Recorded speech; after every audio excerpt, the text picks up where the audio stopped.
people in shul business vote with their feet.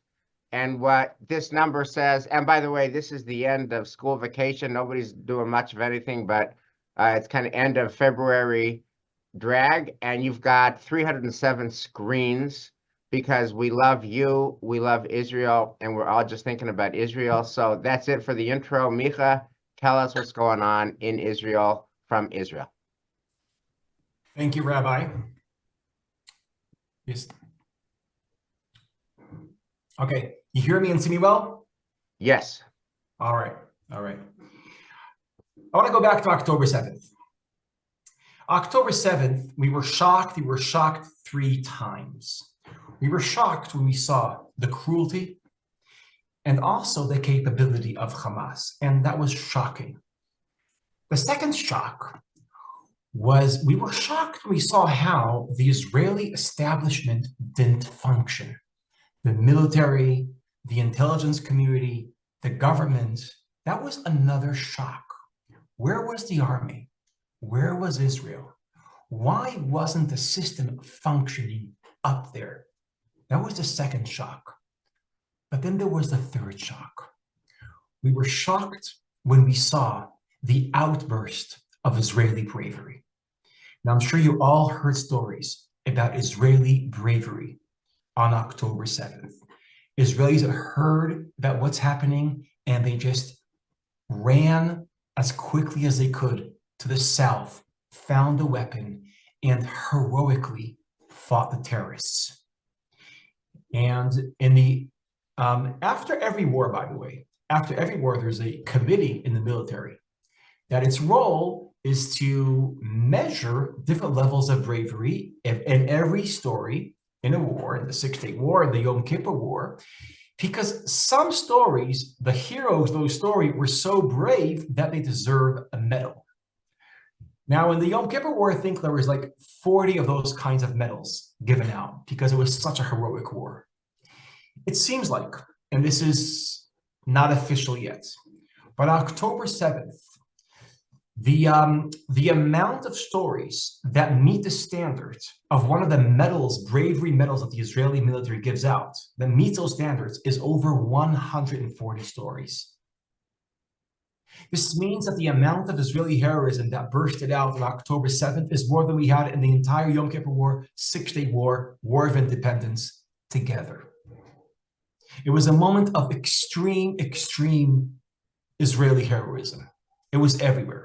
It's Israelis that took their car and went to the party, to the music party, and took people out, and they went back in and out until they got shot.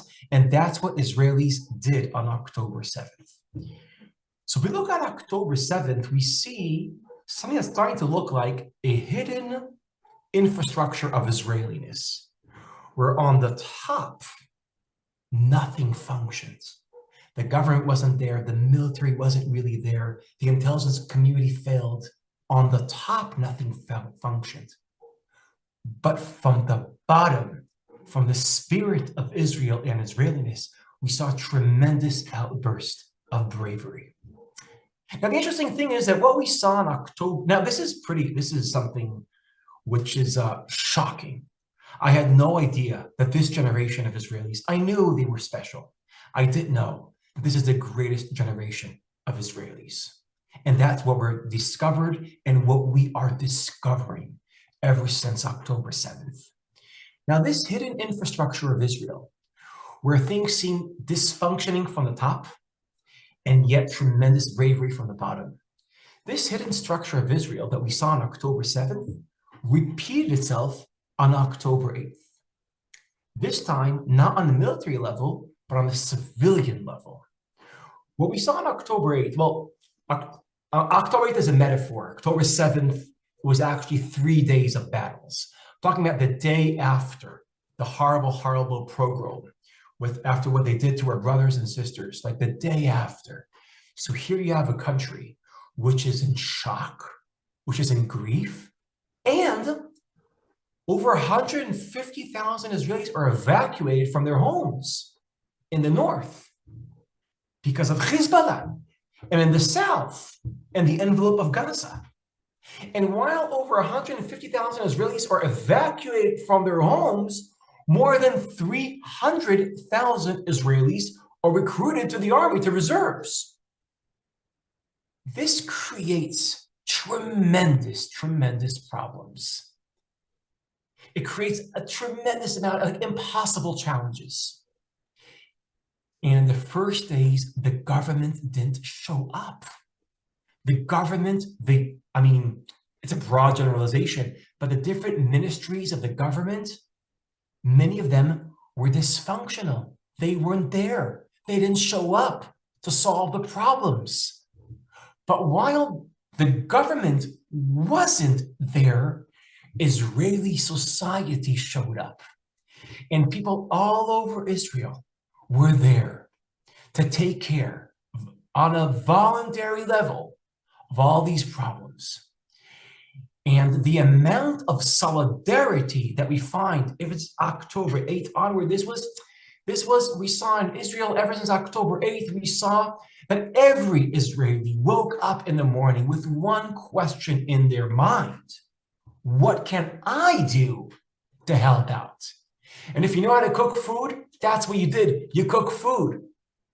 And you bring it over to a family where the dad is now in reserves. And if you have some kind of specialty in agriculture, so that's what you do. You go to one of the kibbutzim and you help out. And this is what there wasn't. I didn't know one Israeli that didn't wake up in the morning and say, and that morning we didn't ask, what am I going to do today? But what can I give and offer in service of my country today? That was Israel the first month, 2 months after October 7th. So you see the same architecture of October 7th on a military level repeats itself on a civilian level. On the military level, the system didn't function from the top, and we had unprecedented outburst of bravery from the bottom. On the civilian level, it didn't function from the top, an unprecedented outburst of solidarity from the bottom. This seems to look like a hidden architecture of Israel, where things are not functioning from the top, but the spirit is alive at the bottom.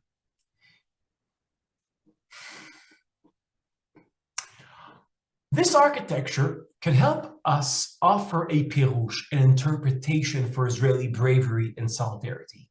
What is this bravery? What is this solidarity? So I want to just go into the hearts and minds of Israelis in the first month, 2 months after October 7th. And this is how we sounded like. This is how Israelis looked like. So Israelis hear that a soldier doesn't have socks.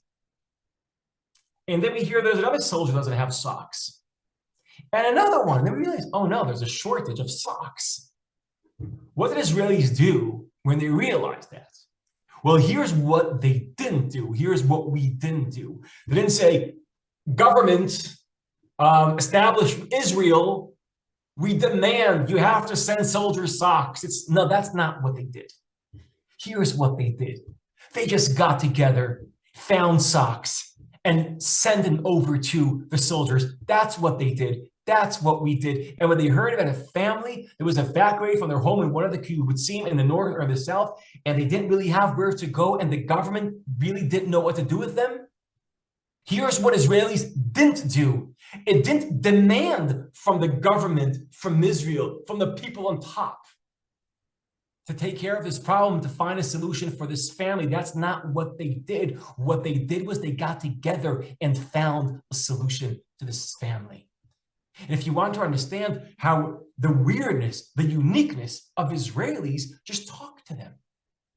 And if you have any conversation with these Israelis, you'll realize what they have in mind. The reason why they didn't demand Israel, the big Israel, the country, the governments, to solve the problem, but instead they solved it themselves, was because in their minds, they're not waiting for Israel.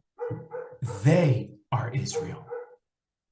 That is the hidden instinct that was revealed and exposed ever since October 7th. Israelis feel a sense of ownership over the project called Israel. Now, patriotism is not unique. Patriotism, in all over the world, we have patriots. People that feel loyal to their country, they love their country, and they're in service of their country because they feel like they belong to their country. What's unique about Israeli patriotism is that it seems like this is what we understood and we're learning about our spirit, about ourselves, ever since October 7th. What's unique about Israeli patriotism is that Israeli patriotism sometimes looks upside down. Israeli patriots don't feel like they belong to the country. They feel like their country belongs to them. That's how we feel many times, that the country belongs to us, that we are responsible for it. That, I believe, is a hidden instinct that we didn't know that existed inside of us, but it was revealed in the unfolding events ever since October 7th. Now, when you realize that Israelis have this instinct, that they don't feel like they belong to the country, but the country belongs to them, and now they have a sense of ownership, a shared sense of ownership over this project called Israel. That's what Israelis have. That explains a lot.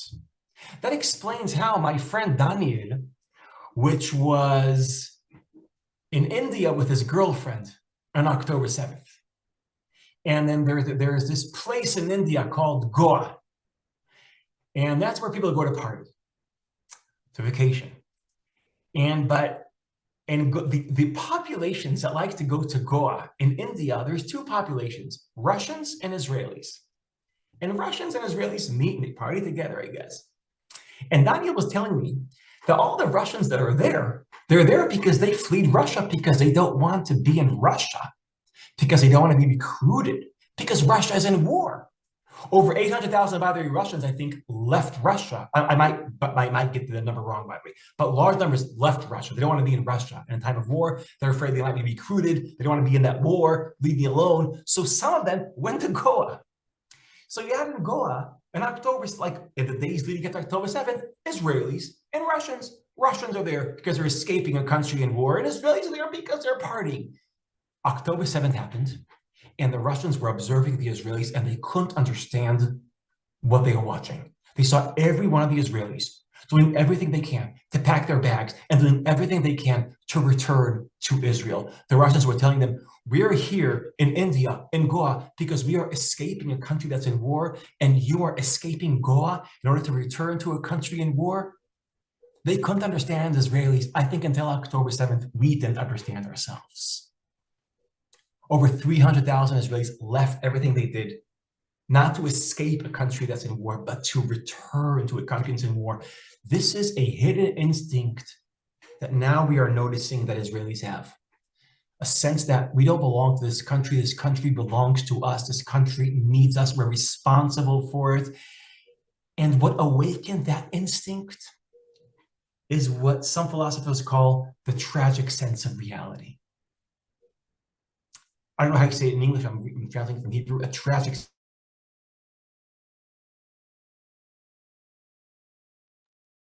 Micha, we lost your audio.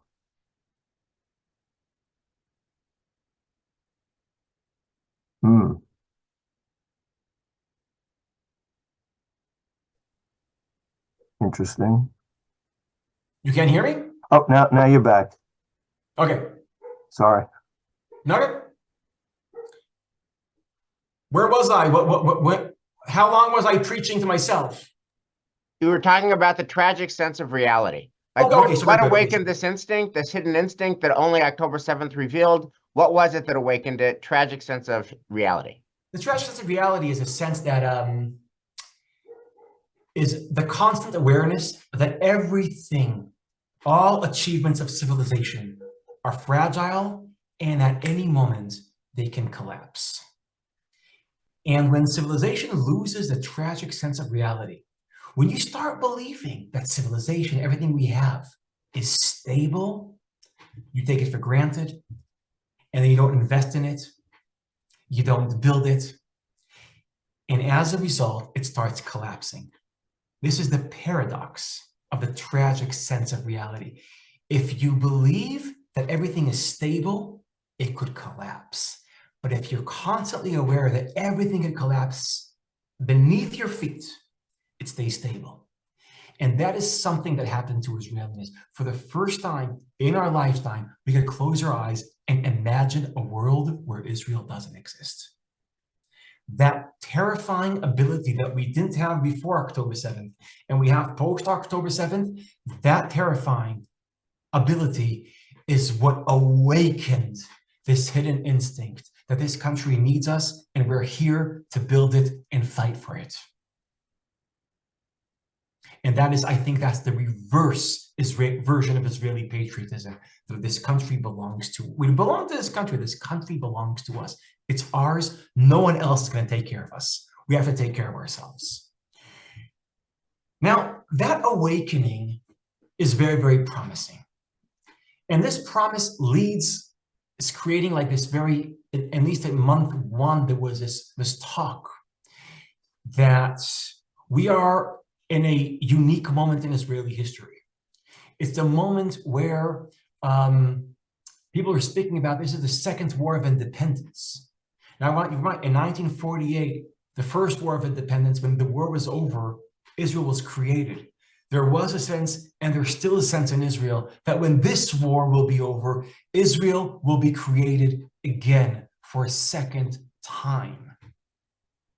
Biblically speaking, by the way, great things are created not once, but twice.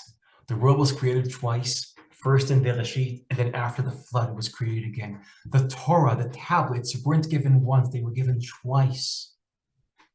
The first tablets, to remind you, they were broken, and the second ones were the ones that stuck. By the way, the monarchy was founded twice. Shaul, Saul, I think you call him, yes, he tried to found the monarchy. It didn't work. It was only the second time. Things only work on the second time, according to the Tanakh. There is a sense that Israel has a second shot. That after this war, we're going to build Israel for the second time and try to get it right this time. All this optimism, I would like to challenge it now. Because it's true that we've seen ourselves at our best. But in the 9 months between January 2023 and October 2023, the 9 months where Israel starts spiraling into something very close to civil war, or what Israelis call cold civil war, that was Israeliness at its worst.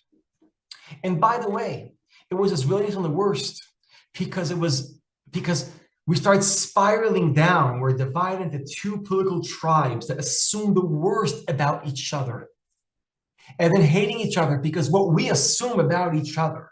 And that unleashed self-destructive behavior across the board. I think the government had much higher levels of self-destruction, but there's a lot of blame here for everyone. And those 9 months, which by the way, we were misbehaving because we thought Israel is stable. Israel is here to stay. And when you think it's here to stay and you have the illusion it's stable, that's when it starts collapsing. It's only when we realize that it's collapsed that we started behaving again. And here's a very big question, I think one of the biggest questions of this moment in history. In the 9 months before this war, Israelis had an argument, and the argument turned into a fight, and it became a poisonous, nasty fight. That fight weakened us. Our enemies noticed that we're fighting. Our enemies noticed that we're becoming weak. And according to the Israeli intelligence, so in Iran and in Beirut, they were debating. They saw us fighting. They saw us becoming weak. And they were saying, hey, maybe this is an opportunity. But Iran is very conservative. They didn't want to seize the opportunity. But Hamas calculated differently. So us fighting is one of the reasons that brought our enemies in. Now, during those 9 months, what were we fighting about? And I think we had a few conversations about this. I think Rabbi West, I addressed this crowd 3 times during those 9 months, trying to understand what are Israelis arguing about, what are they fighting about, what's on the table. But I just want, just in a nutshell, both political tribes were blamed the other political tribe that their policies and their ideas will lead us to a catastrophe, to a constitutional catastrophe. We discussed this, I don't want to go into it again, but there was a sense that the other side, the other team, the other tribe, if they get what they want, Israel won't be the Israel we can live in anymore. They're leading us to a catastrophe. Here's a question. What happens if the fight that ended on October 7th returns to our life? And it's starting already to return, but if it returns to our life on a high level. So the narratives will be different. The narratives in the Cold Civil War that were before October 7th were the other side is going to lead us to catastrophe. Now, if we start fighting again, the narratives will be different. They will sound like this. They won't be the other side will lead us to catastrophe. They will be the other side has led us to catastrophe. And not an abstract constitutional catastrophe. We're talking about the worst disaster in Israel's history. And every side has a credible narrative. Every side is developing a credible narrative that will enable them to believe that the other side has led us to catastrophe. Here's how it sounds like. The right is developing the following narrative. The idea, the theory that you could leave territory, like we did in Gaza, and then stay protected from that territory, that was a dangerous idea. And the people who promoted that idea and implemented idea, all this center-left liberal type of thinking, that's what led us to October 7th. The problem is, before social media, it was possible to blame an idea without blaming the people who believe in the idea. Now it's not, those distinctions are not made anymore. When you blame the idea that if you leave land, you're not protected from, like you believe, when you blame the idea, you start blaming all the people that believed in that idea. On the left, there is a credible narrative that will lead to October 7th wasn't dangerous ideas, but dangerous people. We had extreme right-wing government, which was a completely imbalanced government, which is a combination of fundamentalism, elements of racism, and corruption. It was an imbalanced government, and this imbalanced extreme government took Israel for a ride, and Israel itself lost its balance. And it took us for a ride. Part of this ride, they cracked the faith of Israelis in the institutions. We started fighting. The enemy saw that we're fighting, we're getting weak, and they gave it to us. The thing is that before social media, it was maybe possible to have a nuanced argument saying you blame the government, but you don't hate every person that ever voted for this government. Now it's not possible anymore. When you blame the government for disaster, you're going to start blaming every person that voted for the Likud. So here, these are how the narratives sound like. One side blames mainly what they see as dangerous ideas, this side dangerous people, both sides. And these narratives are very dangerous narratives because there is no forgiveness for who, if you start believing that half of Israel is to blame for October 7th, for the worst catastrophe in our history, it's impossible to forgive. According to this analysis, the fight that we left behind us in October 7th is coming back, and it will appear on steroids. It's not a fight about your side will lead us to catastrophe, but your side led us to the worst catastrophe ever. And if you add to these credible narratives the fact that as a country and as a society, we're in post-trauma, and if you add to that the fact, which means we have a hard time having control over our emotions, and if you add the amount of rage that we have, the amount of rage is awakened every time we hear about what happened to our brothers and our sisters in the end of in October 7th. Right now, all that rage is directed at Hamas. What happens after we destroy Hamas? What will we do with all this rage? Think about this dangerous cocktail that history has cooked for us. Credible narratives enable you to believe that the other side is to blame. Post-trauma and rage. If we drink that cocktail, Israel will explode. My friends, I tried to share with you two stories here. According to the first story, in October 7th, we discovered bravery, solidarity, a shared sense of ownership, the tragic sense of reality. We own this country, and when this war is over, we're going to build it all over again. And I share with you a second narrative. The narrative is that we had a fight before this war began, and this fight will come back, and will come back on steroids with more poisonous narratives, with post-trauma, and with tremendous amount of rage. According to the second story I told you, after this war, we're not going to be building Israel together, we'll probably be destroying it together. Which story I told you is true? Which is the true story? I think they're both true. And I think they're both alive in Israel as we are talking. October 7th is filling us with rage, and it's filling us with inspiration. It's leading us to places where we want to tear everything down, where we're fighting against each other, and where we want to make peace and to build Israel together with each other. These are two very powerful forces that are alive in Israel today as we're talking. And no one knows which one of these forces is going to be the dominant force. But I want to offer a vision. How can this war be our second war of independence?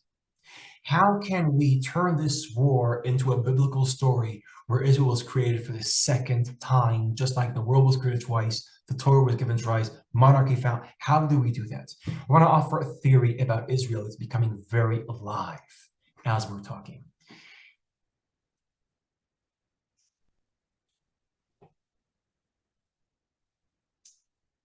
Israel is not America. Israel is not divided into two. Like there's like a right-wing America, left-wing America, and it's conservative America, liberal America, and they're clashing. That's not how Israel works. I mean, there is an illusion that that's how Israel works, but that's not the reality of Israel. Here's, I think, a better way to understand Israelis. When it comes to our key core values, you have a critical mass of Israelis that are very, very national, very patriotic. Those are the Israelis that feel like this country belongs to them and they're willing to fight for this country and sacrifice everything for this country. Very, very national.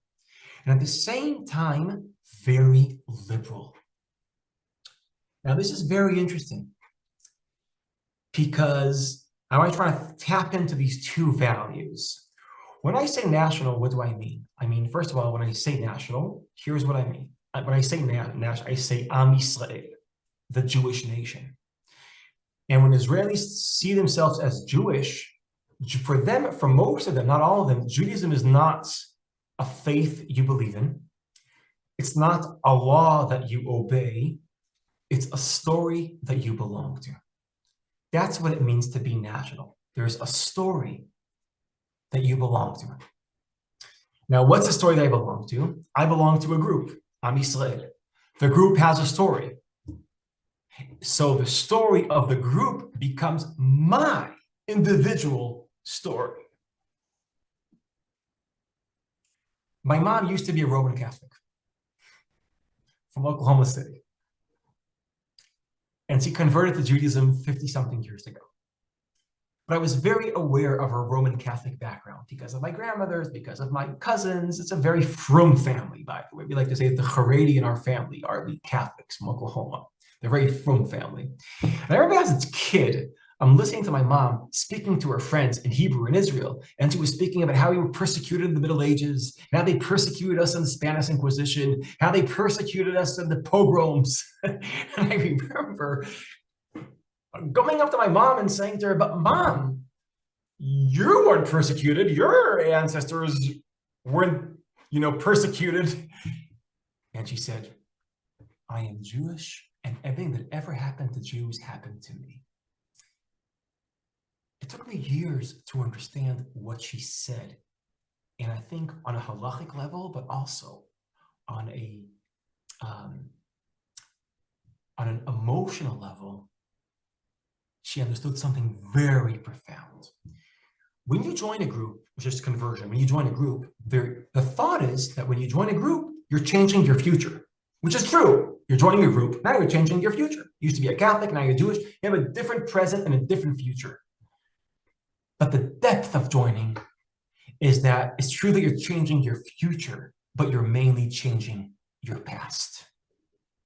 That's what it means to be an Am Yisrael. To belong to a group means that the story of the group becomes your story. And that's what many Israelis feel, that the story of the group is our personal story. When we saw the soldiers, the heroic soldiers of Golani in Jabalia, in north part of Gaza, in the lighting Hanukkah candles, and they're singing Ala Yeshuot ve'ala milchamot, Hanukkah candles, Ala milchamot, about the wars, Shasita la'avotenu, Bayamim ahem, 2,200 years ago, the Maccabees, Bazman hazeh, Golani. When they were lighting Hanukkah candles, they were saying, we belong to a story that's bigger than us. The story has Maccabees, it has Golani, we are here.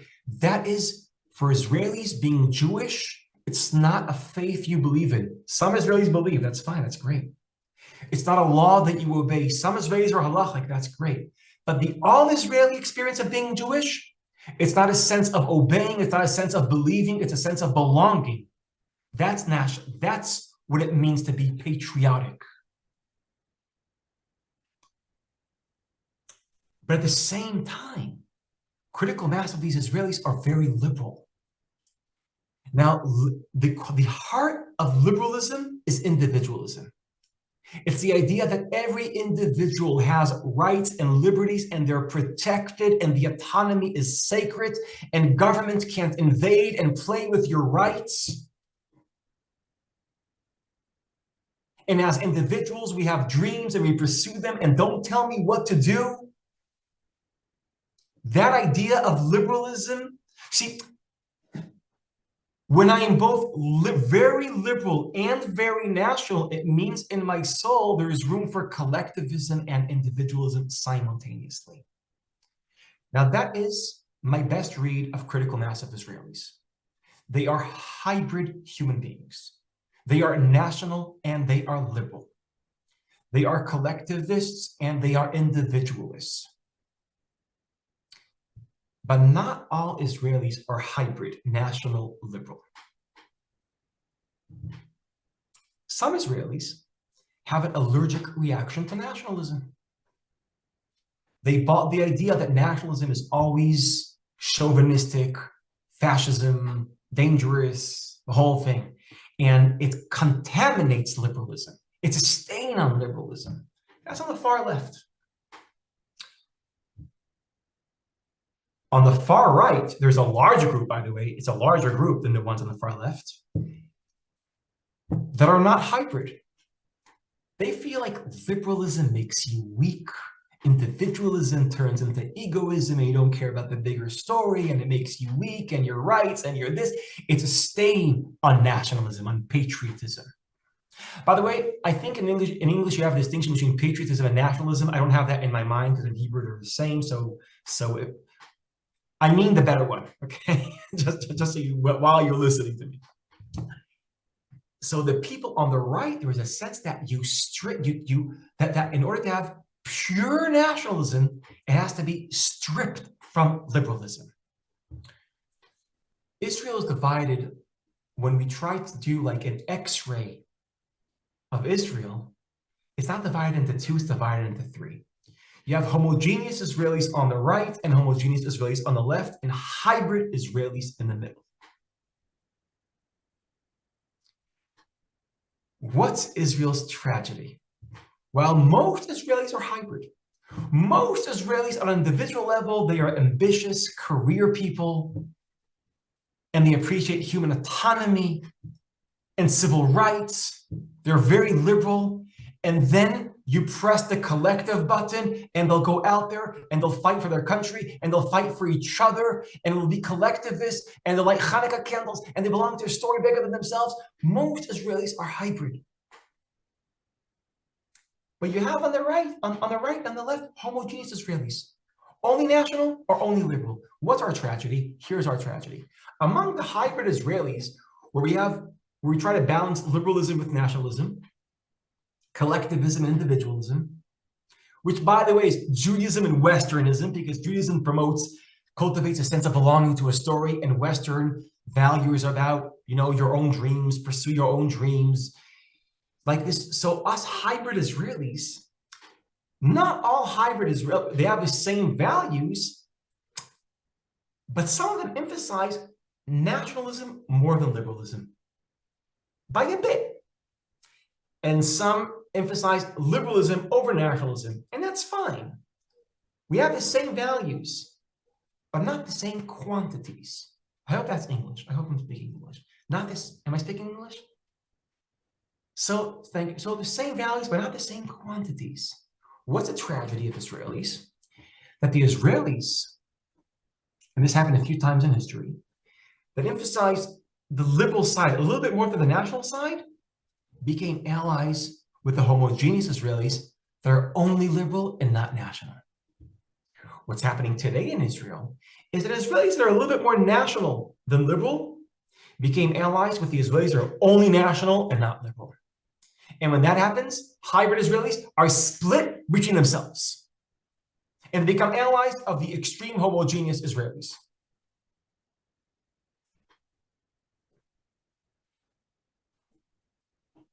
What I see happening in this war, and it's a long story, is that the hybrid Israelis are starting to be introduced to themselves. And if the hybrid Israelis break their ties with the homogeneous Israelis, and they start developing a group awareness, this is the group which have this tremendous yin-yang liberalism, nationalism, which I find very healthy on an emotional level and on a level, a societal level. And the yin-yang national liberal Israelis, if they start developing group awareness, this is the group that could not only lead Israel, but also heal Israel and rebuild Israel. So the question, where is Israel going? There's two stories here. Are we going to rebuild Israel, or is the fight coming back? Are we going to, on steroids? Where are we going? This very much depends if Israel will be divided into two or into three. If we're divided into two, right versus left, Jerusalem, Tel Aviv, all that's, I think, false narrative, but it felt alive. If we're divided into two, we'll clash, and there's not good news there. But if we'll be divided into three, a large group in the center, healing Israel, building Israel, and we'll have challenges from the extremists, from the right and the left. If that group could emerge, and I think this is our life's mission, to enable that group to have group awareness, a group philosophy, group leadership, those are I think, I actually know this for a fact now because there's a poll that I'm involved, that there's a big poll. Most Israelis are hybrid. This group will lead Israel. So we are going to a process of healing, and to a process that as a result of this war, we're going to have a new opportunity to rebuild Israel for the second time all over again.